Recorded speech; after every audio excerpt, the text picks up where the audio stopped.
चोरांचा प्राणघातक हल्ला, एक जण जखमी. जिंतूर तालुक्यातील घटना. जिंतूर तालुक्यात वजर बुद्रुक शिवारात करण कांबळे याच्यावर चोरांनी प्राणघातक हल्ला केल्यामुळे त्याला उपचारासाठी रुग्णालयात दाखल करण्यात आले आहे. रुमाल बांधून आलेल्या 4 इसमांनी पाणी मागून करणवर हल्ला केल्याने तो जखमी झाला. वजर येथील करण कांबळे हा मुलगा शेतात शेळी चारत असताना तोंडाला रुमाल बांधून आलेल्या 4 इसमांनी पाण्यासाठी विचारपूस करून अचानक मारण्यास सुरुवात केली. घाबरलेल्या करणने पळण्यास सुरुवात केल्यावर चोराने त्याला दगड मारले. यामुळे करण याला मार लागल्याने त्याला वजर येथे उपचारासाठी दाखल करण्यात आले आहे. असं उभं होतो, 4 जण होते. कलीचे म्हणतात ना, तिकडे आले,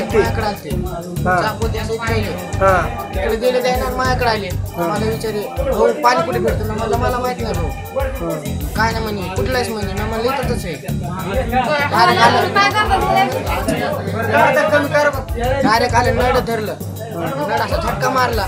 दुसरा रुमाल लावला तोंडाला, अशा काय केली, दुसऱ्यावर टाकली कुंभा.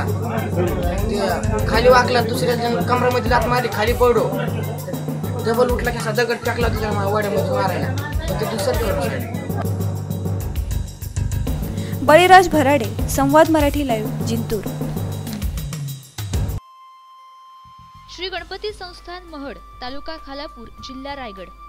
श्री वरदविनायकाच्या भक्तांसाठी भक्त निवासाची सोय, स्वच्छता आणि 24 तास गरम पाणी, CCTVची नजर.